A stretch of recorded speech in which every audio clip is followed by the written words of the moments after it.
Next one's from John DeShaver. Drew, speaking of 41 and Tom being 43, you guys, obviously the veteran quarterbacks, is that a testament to what you guys have been able to do, maintaining that you guys have your teams where you do right now?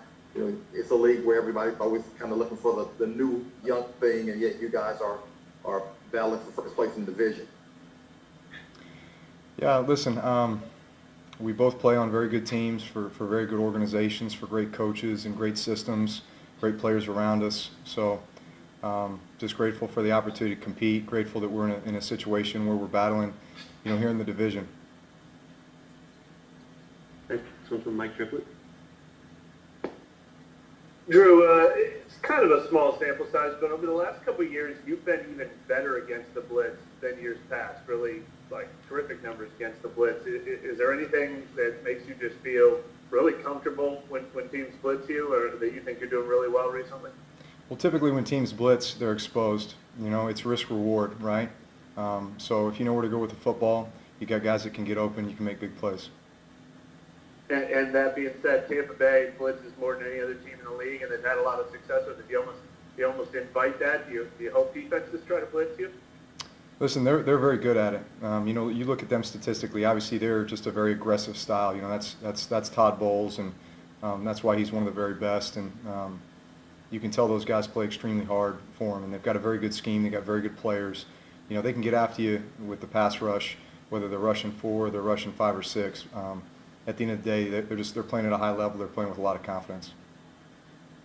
Next one from Ricardo LeCompte. Drew, you and Tom, of course, when you're looking at you're right now 1-2 in career touchdown passes. I'm not really going to ask if you're looking at that record or if you're focusing on that, but just as a fan of the game, is it kind of just maybe unique or maybe just absurd that a record like that has been being set and reset almost every week? Yeah, I'd say it's pretty cool. When in history has that ever happened? Again, I know speaking for myself, I'm just laser focused on the job that is right in front of me and the opportunity that we have this week. And winning the football game is the most important thing, and however we can get that done. Next one's from Amos Morrell. Yeah, Drew, you kind of talked about the Tampa defense. Do you think that maybe because of the way Alvin's been performing as a receiver out of the backfield, that might open up some things in the running game, despite the fact that they're, tops in the league run-wise? Yeah, listen, we want to be a balanced offense. We feel like we are a balanced offense and a very complementary one. And so every element of our offense we want to be effective with. We want to be efficient. And, from game to game, we expect to do a little bit of everything.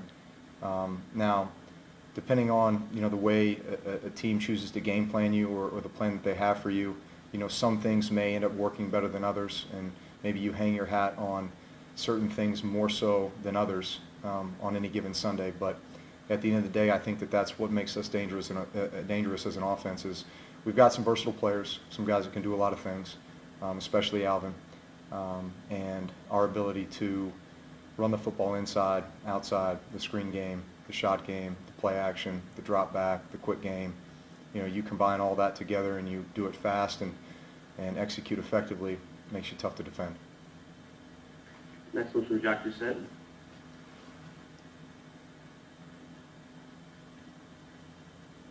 You're on mute.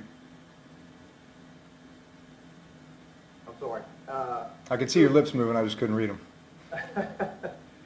You're not that good. You're really good, not that good. Drew, for years, Monday Night Football was the game to watch, kind of like the big game of the week. It really looks like it's transitioned to Sunday night. That's the one that everyone's watching, all the hype and everything. Even at this stage of your career, is that a little extra juice to prove that, hey, I can still do this while everyone's watching? Well, I think just the opportunity to compete, regardless of whether anybody's watching or not. You just kind of click in, and there's a job to do, and we're blessed with the opportunity to compete.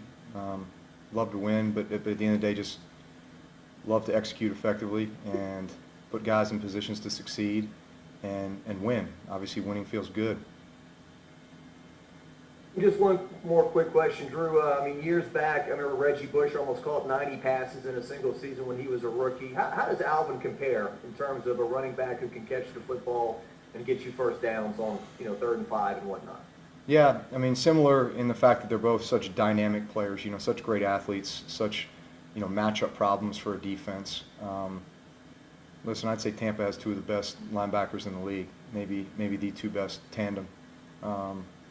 So those guys are great athletes. They can cover, but for the most part, linebackers can't cover Alvin Kamara, and that's where, as you kind of look at the array of weapons that we have and the way that we spread guys out and move guys around and the tempo at which we play. At the end of the day, our job is to put those guys in great matchup positions. It's my job to find those matchups and get those guys the ball.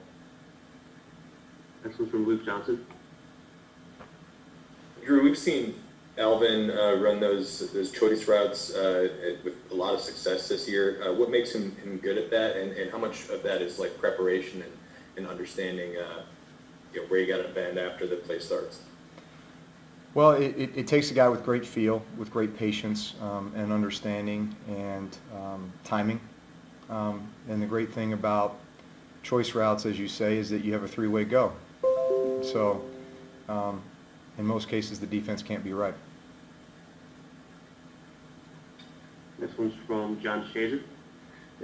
Drew, their ability to be effective in the run-stop game, is that more concept or is it more athlete-player, what they're able to do? You're saying with them in the run game? Yes. Well, they're big, they're physical. Typically 3-4 teams, can set the edge very well because they've got, big, strong bodies outside. Those outside linebacker positions are such hybrid positions in a 3-4. They're typically, bigger and heavier, but are great athletes. So I'd say just their ability to, to set the edge, to have basically big bodies on the field, that can defend the run and rush the passer, gives them great flexibility. Next one's from Nick Underhill. With how good you guys are at running that 2-minute drill, is there a reason you don't do more up-tempo during other times of the game, or is there a benefit to saving that for those, late half situations? I mean, there's a time and place. We've got all kinds of no-huddle packages within the framework of our system, and it's just a matter of when we want to pull them out. Okay, last question's from Brett Martell. Hey, Drew, just real quick on Mike Thomas and Emmanuel Sanders. First, what's it been like playing 6 games without Mike after you'd gotten so accustomed to being able to rely on him? And what were your impressions of Sanders' progression before he suddenly had to go out? Yeah. Well, I'll start with Mike. Listen, obviously Mike's been such a huge part of this offense for so long, and you always hope that you wouldn't be without him, but obviously, that I think that time comes for everybody where you've got to find ways to win, without a certain guy or maybe a few guys. And unfortunately, I think in the early going with this season, we've seen that more so than maybe any other year.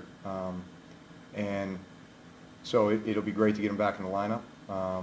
Obviously, we've